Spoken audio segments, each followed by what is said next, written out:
우리 다 같이 사도신경으로 신앙 고백하심으로 5월 20일 새벽 예배를 하나님께 드리겠습니다. 나는 전능하신 아버지 하나님 천지의 창조주를 믿습니다. 나는 그의 유일하신 아들 우리 주 예수 그리스도를 믿습니다. 그는 성령으로 잉태되어 동정녀 마리아에게서 나시고 본디오 빌라도에게 고난을 받아 십자가에 못 박혀 죽으시고 장사된 지 사흘 만에 죽은 자 가운데서 다시 살아나셨으며 하늘에 오르시어 전능하신 아버지 하나님 우편에 앉아 계시다가 거기로부터 살아있는 자와 죽은 자를 심판하러 오십니다. 나는 성령을 믿으며 거룩한 공교회와 성도의 교제와 죄를 용서받는 것과 몸의 부활과 영생을 믿습니다. 아멘.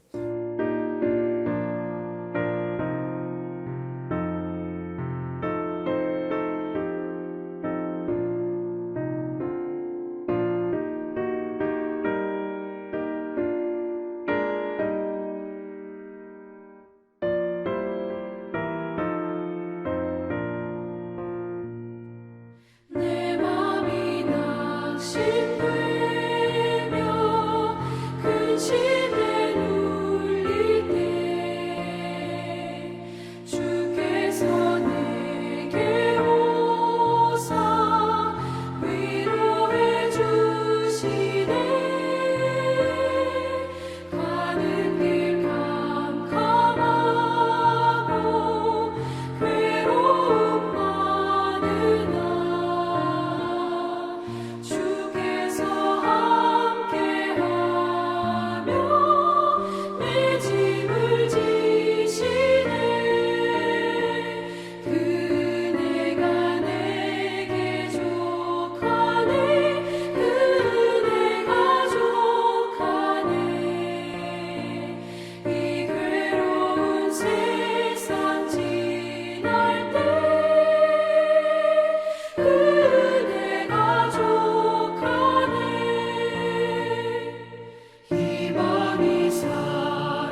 주시는 하나님의 말씀은 열왕기상 19장 1절에서 10절 말씀입니다. 한 목소리로 봉독합니다. 아합이 엘리야가 행한 모든 일과 그가 어떻게 모든 선지자를 칼로 죽였는지를 이세벨에게 말하니 이세벨이 사신을 엘리야에게 보내어 이르되 내가 내일 이맘때에는 반드시 내 생명을 저 사람들 중 한 사람의 생명과 같게 하리라. 그렇게 하지 아니하면 신들이 내게 벌 위에 벌을 내림이 마땅하니라 한지라. 그가 이 형편을 보고 일어나 자기의 생명을 위해 도망하여 유다에 속한 브엘세바에 이르러 자기의 사환을 그곳에 머물게 하고 자기 자신은 광야로 들어가 하룻길쯤 가서 한 로뎀 나무 아래에 앉아서 자기가 죽기를 원하여 이르되 여호와여 넉넉하오니 지금 내 생명을 거두시옵소서. 나는 내 조상들보다 낫지 못하느이다 하고 로뎀 나무 아래에 누워 자더니 천사가 그를 어루만지며 그에게 이르되 일어나서 먹으라 하는지라. 본즉 머리맡에 숯불에 구운 떡과 한 병 물에 있더라. 이에 먹고 마시고 다시 누웠더니 여호와의 천사가 또 다시 와서 어루만지며 이르되 일어나 먹으라. 내가 내 갈 길을 다 가지 못할까 하노라 하는지라. 이에 일어나 먹고 마시고 그 음식물의 힘을 의지하여 40주 40야를 가서 하나님의 산 호렙에 이르니라. 엘리야가 그곳 굴에 들어가 거기서 머물더니 여호와의 말씀이 그에게 임하여 이르시되 엘리야야 내가 어찌하여 여기 있느냐. 그가 대답하되 내가 만군의 하나님 여호와께 열심히 유별하오니 이는 이스라엘 자손이 주의 언약을 버리고 주의 제단을 헐며 칼로 주의 선지자들을 죽였음이오며 오직 나만 남았거늘 그들이 내 생명을 찾아 빼앗으려 하나이다. 아멘. 새로운 한 주간을 시작하는 여러분들에게 하나님의 특별한 은혜와 동행하시며 함께 하시기를 주님의 이름으로 축원합니다. 엘리야가 그 18장 우리가 이제 주말에 건너뛰었는데 우리가 제일 잘 아는 말씀 갈멜산의 전투가 일어난 장면이 18장입니다. 바알 선지자 400명과 또 아세라 선지자 450명도 있는데 이제 뭐 18장에는 이제 바알 선지자들만 나오니까 뭐 400대 1이라고 할 수도 있고 850대 1이라도 할 수 있는데 하여튼간에 850대 1이든 400대 1이든 혼자서 그걸 영적 전쟁이든 육적 전쟁이든 감당한다는 게 쉬운 게 아니잖아요. 그런데 갈멜산에서 그렇게 열심히 치열한 영적 전쟁 끝에 불로써 응답하시는 이가 하나님이시다라는 믿음을 가지고 기도하는데 그 재물 가운데 하나님의 불이 떨어졌어요. 그것도 기적적인 일인데 3년 동안 그 불로 응답하신 하나님이 3년 동안 비가 오지 않았던 그런 이스라엘 땅에다가 단비를 흠뻑 내려주시는 거예요. 이건 엄청난 일인 거죠. 3년 동안 비가 오지 않았는데 바알 선지자들이 창과 칼로 자기네가 응답이 안 되니까 막 찢어가면서 피를 내가면서 그렇게 부러진다도 안 되는 거죠. 우리 하나님은 간절히 부르짖을 때 응답하셨습니다. 이게 이방 종교 우상과 다른 거예요. 우리는 피를 낸다고 하나님 응답하시는 게 아니고요. 바른 목적과 바른 순종하는 마음 또 하나님에 대한 말씀에 대한 바른 태도를 가지고 기도하면 하나님은 그 기도에 응답하시는 거예요. 극단적인 방법을 쓴다고 응답하시는 게 아니고 이런 건강한 신앙을 여러분 꼭 기억을 하셔야 됩니다. 안 그러면 저는 우리가 그 기도에 관해서 배울 때 그 강청하는 기도를 지금 좀 되게 주의해야 된다고 봐요. 강청하는 기도를 하라고 이제 누가복음 이제 하여튼간에 불의한 그 재판장에게 그 강청하는 기도에 여인의 기도 나오잖아요. 그거를 우리가 잘못 알아들으면 막 떼쓰면 하나님이 들어주신다, 응답하신다 이렇게 생각을 하는데 때를 써도 그거 이제 바르게 때를 써야 돼. 근데 이제 아무거나 때 쓴다고 들어주는 게 아니라, 그러니까 예를 들면 그런 식으로 하면 극단적으로 피 흘리는 사람들의 기도가 응답돼야 될 것 같잖아요. 근데 하나님은 그런 게 아니에요. 물론 우상들이지만 하나님은 바른 목적을 가지고 바른 기도를 할 때 하나님께서 우리의 간절함과 하나님의 섭리를 딱 맞출 수 있는 그때를 맞춰주시는 거예요. 응답은. 그래서 우리의 기도와 하나님의 때가 만날 때 응답되는 거예요. 우리의 기도가 바르더라도 하나님의 때가 안 되고 하나님의 뜻에 맞지 않으면 지체될 수도 있는 거예요. 응답이 안 됐다고 해서 여러분의 기도가 잘못된 게 아닙니다. 응답이 안 되더라도 하나님은 하나님의 계획하는 때가 있기 때문에 그 때를 위해서 하나님께서 기다리시는 거죠. 그래서 우리 기도할 때 우리가 인내하고 기도해야 될 이유가 거기 있습니다. 엘리야가 이렇게 불로써 응답해서 하나님을 경험하고 3년 동안 비가 오지 않았던 이스라엘에 비가 오는 것 엄청난 대단한 일이죠. 아무나 못하는 일이고 선지자 중에서도 엄청난 큰 이적과 기사를 본 엘리야거든요. 근데 우리가 여기서만 끝이면 안 되고 그 다음도 봐야 되는 거죠.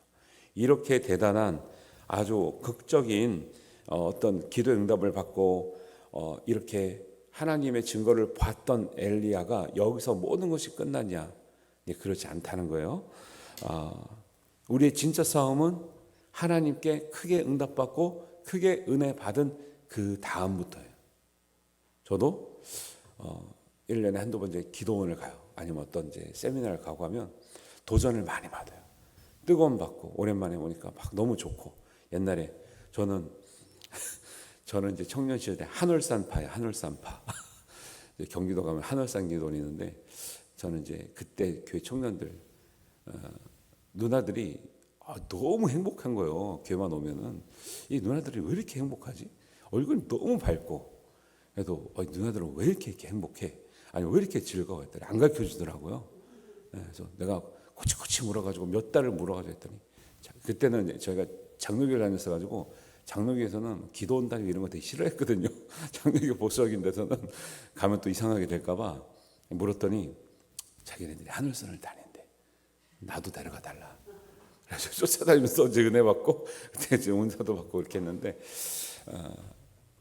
그때 이제 그런 거죠. 밤새고 오면 금요일마다 가면 밤새잖아요. 그 누나들은 그때 토요일 날 쉬는 날이 아니기 때문에 밤새고 출근하는 거예요. 저는 밤새고 와서 이제 자고 네, 학생이니까 이제 토요일 날 쉬니까. 근데 갔다 오면 이제 뭐예요? 기도원에 있을 때 너무 좋았던 거죠. 갔다 오면 여기 내려오면 이게 허전해. 나 혼자 외롭고 허전하고. 신앙이 뭐냐면 뜨겁고 은혜 받았던 그게 있잖아요. 광경이 드라마틱한 뭔가 다 될 것 같고 막 산에 가면 뭔가 다 될 것 같고 기도하면 다 될 것 같고 내가 다 같이 모여서 막 기도할 때는 다 될 것 같은데 내려오면 혼자와의 싸움이거든요. 이제 결국 큰 은혜 주시는 이유도 산 위에서 은혜 받고 그러니까 예수님과 번화산상에 올라간 두 제자가 그러잖아요. 여기가 좋사오니 그러잖아요. 근데 하나님 뭐예요? 그 좋은데 머무르는 게 아니라 세상 가서 세상에서 이겨야 되는 거예요. 우리도 거기만 있으면 얼마나 좋아요. 아무것도 안 하고 기도만 하고. 근데 뭐예요? 여러분 현실로 돌아가면 그 은혜 받았던 그 기도의 힘을 가지고 뭐예요? 세상에서 사회생활도 하고 가정생활도 하고 자녀들하고 또 지지고 볶으면서 또 이웃들하고 살면서 이제 그 현실에서 은혜 받음을 이제 그걸 꺼내내야 되니까 이 외로움이 있어요. 고독함이 있어요. 근데 큰 은혜 받을수록 그 상대적인 고독감과 외로움과 영적 전쟁이 더 외롭게 느껴지는 거예요. 엘리야가 딱 그거거든요. 너무 큰 하나님의 증거와 또 하나님의 응답을 받았는데 그 결과는 뭐냐면 너무 큰 은혜를 받았기 때문에 이세벨이 죽이려고 하는 거예요. 그 뒷감당이 안 되는 거예요.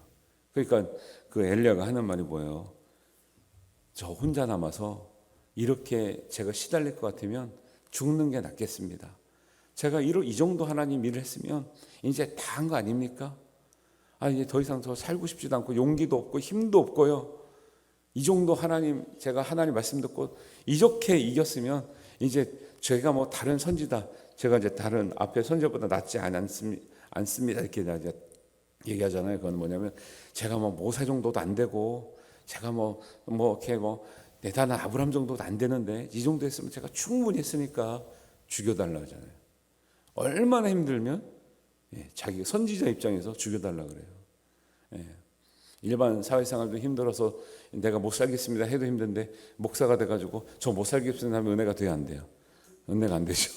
목사가 자기 삶이 힘들어가지고 저 못 살겠습니다. 일반 사람들은 너무 세상살이가 힘들면 그런 말씀을 할 수 있지만 선지자가 그런 게 은혜가 안 되죠. 그럼에도 불구하고 얼마나 힘들었으면 그러겠어요. 그러니까 큰 은혜 뒤에 밀려오는 공허감이 있어요. 연예인들이 스타들인 거예요. 사람들이 막 해주고 박수 쳐주고 하다가 내려오면 외로워서 실수를 한다는 거잖아요. 우리가 진짜 영적 전쟁은 현실에서 하는 거예요. 현실에서. 산에서 은혜 받고 교회에서 은혜 받고 새 힘을 얻어서 현실에 가서 세상에 가서 이기라고.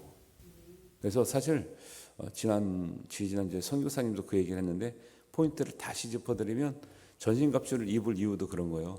그 전신갑주를 입을 때 영적 전쟁을 하기 위해서도 입지만 성경은 뭐라고 말하냐면 악한 날에 대적하기 위해서 전신갑주를 입고 전신갑주를 입어야 될 이유가 이긴 다음에 너희들이 바로 서기 위해서도 입어야 된다는 얘기를 하는 거예요.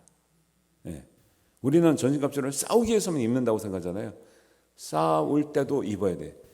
싸울 때는요 전신갑주를 입으면 사실 불편해요. 안전하기도 하지만 무거워서 불편해요. 무거워도 입어야 돼. 그게 기도와 말씀이에요. 기도와 말씀하는 게 무겁단 말이죠. 우리한테 버겁단 말이에요. 매일 기도와 말씀을 살아가는 자체가 피곤하단 말이에요. 그런데 왜 해야 돼요? 악한 날에 능히 대적해서 이기기 위해서도 해야 되고 이기기 난 다음에 밀려오는 공허감과 외로움이 있어요. 허탈함이 있단 말이에요. 여기에 빠지지 않고 극복하기 위해서 나오는 거예요. 그래서 말씀이 이래요. 이는 악한 날에 전신갑주를 입으라. 이는 악한 날에 너희가 능히 대적하고 모든 일을 행한 후에 서기 위함이라. 우리는 싸우기 위해서만 입는 것 같은데 싸우고 나서 이기고 나서 우리가 온전히 서기 위해서 오히려 전신갑주를 입고 있어야 되는 거죠. 너무 상처가 심하면 전신갑주를 안 입었어요. 근데 그러면 상처가 심할 거 아니에요. 이기고 나서. 그러면 이 상처 때문에 견딜 수가 없는 거예요. 그러니까 엘리야도 너무 힘드니까 탈진, 영적 탈진, 육체적인 탈진. 왜냐하면 400명 기도하는 그 기세 양 얼마나 간절히 산에서 했을 거 아니에요. 정말 어떻게 보면 기도응답이 안 될까 봐 얼마나 애간장이 녹았을 거 아니에요. 예수님도 정말 간절한 기도할 때는 땀방울이 핏방울이 되도록 그렇게 기도하시는 진짜 온 진을 다 빼는 기도를 한 다음에는 이제는 육체적인 힘도 없고 영적인 힘도 없는, 아니 이렇게 응답받은 영적인 힘이 있을 것 같잖아요. 그러지 않아요. 그래서 목사님들이 그 오늘날 좀 힘든 이유가 그런 거예요. 막 은혜를 드렸잖아요. 그러면 나 은혜 충만할 것 같은데 꼭 그거는 이제 입장이 좀 다른 거죠. 저는 괜찮습니다. 하여튼 그런 것도 이제 이해해야 되고 여러분들도 그럴 수 있다. 그래서 로뎀나무 안에서 죽기를 원하여 이르되 넉넉하오니 생명을 거두어가 없어서, 사실은 믿는 사람이 할 말은 아닌데 얼마나 힘들면 이렇게 해요. 근데 여기서도 놀라운 반전이 있어요. 그러면 하나님, 우리가 아는 엄한 하나님은 뭐예요? 지금 네가 제정신이냐? 네가 선지자로서 지금 네가 그렇게 쉬고 있으면 돼, 안 돼? 막 이럴 것 같잖아요. 근데 하나님 뭐예요? 그래, 힘들구나. 쉬어라. 쉬어라. 먹어라. 자라. 그러지. 네가 다시 금식해가지고 일어나야지. 막 이렇게 안 다그치시죠? 우리 하나님을 자꾸 그렇게 우리가 이해하잖아요. 하나님은 막 믿음을 가지고 막 강행군하고 막 금식하면서 강행군하고 막 일어서고 막 약한 거는 용납도 안 하고 막 이럴 것 같잖아요.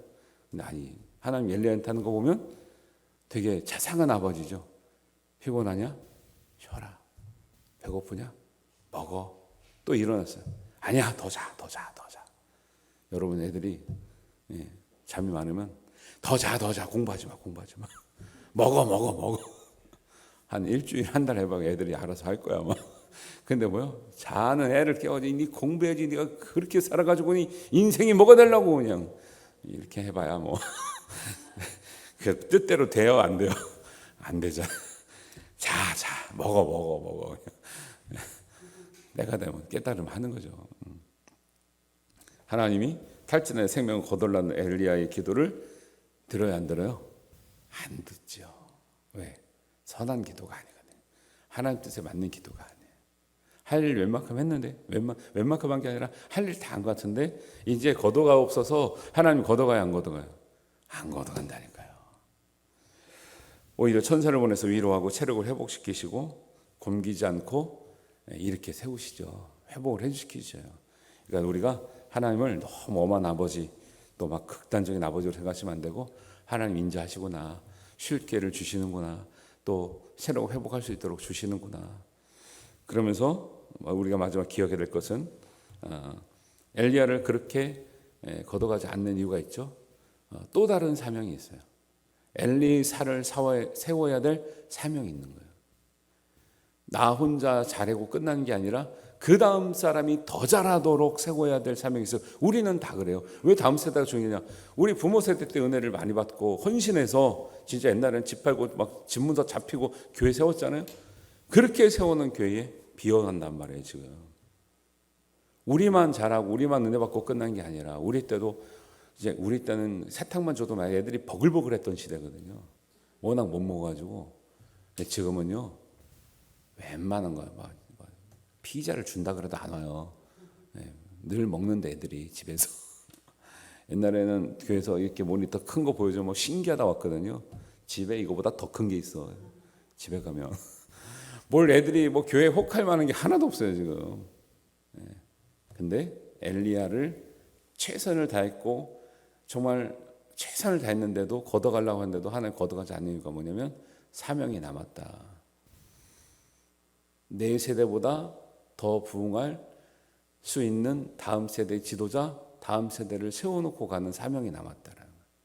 우리 기도가 우리를 위한 기도로 끝나면 안 되고 우리 다음 세대를 세울 수 있는 하나님의 교회를 더 건강하게 세울 수 있는 사명이 남은 줄 믿습니다. 근데 그걸 아니까 기도하는 거고 아니까 새벽을 깨우는 거고 아니까 버거워도 말씀과 기도로 살아가는 거예요. 엘리야 너무 힘들고 지치지만 하나님이 걷어가지 않는 그 간절한 기도를 듣지 않는 이유를 생각하시면서 우리에게 남은 사명이 무엇일까? 또 각자의 사명이 있고 교회 사명이 있고 이 나라를 위한 사명이 있잖아요. 그 사명을 발견하고 그 사명 때문에 다시 한번 일어나서 하나님의 세미한 음성을 들을 수 있는 저와 여러분 되시기를 주님의 이름으로 축원합니다. 기도하겠습니다. 하나님 아버지 은혜를 감사합니다. 또 한 주간이 시작되는 우리 월요일날 또 하나님 앞에 말씀과 기도로 우리가 드리며 시작합니다. 하나님 엘리야처럼 최선을 다하고 기운이 없었지만은 하나님 정말 죽기를 원하여 생명을 거둬가기를 원했지만은 하나님은 그 기도에 응답하시는 것이 아니라 우리에게 다시 힘을 주시고 쉼을 주시고 다시 한번 사명을 주셔서 마지막까지 하나님의 일에 동참할 수 있는 더 큰 은혜를 주셨는데 우리에게도 하나님 이 사명이 남은 줄 믿습니다. 하나님 이 사명을 위해서 우리가 때로는 쉬고 때로는 먹고 때로는 잠깐 쉬었다 가더라도 주님의 사명을 잊지 않고 주님과 함께 동행하며 하나님과 늘 정말 준비된 삶으로 사명을 죽기를 위해서 구하는 삶이 아니라 사명을 완수하기 위해서 구하는 삶이 되게 하여 주시옵소서. 우리의 모든 일터와 가정을 지키시는 우리 주 예수 그리스도의 이름으로 기도하옵나이다. 아멘. 하늘에 계신 우리 아버지, 아버지의 이름을 거룩하게 하시며 아버지의 나라가 오게 하시며 아버지의 이루어 같이 땅에서도 이루어지게 하소서. 오늘 우리에게 일용할 양식을 주시고 우리가 우리에게 잘못한 사람을 용서하여 준 것 같이 우리 죄를 용서하여 주시고 우리를 시험에 빠지지 않게 하시고 악에서 구하소서. 나라와 권능과 영광이 영원히 아버지의 것입니다. 아멘.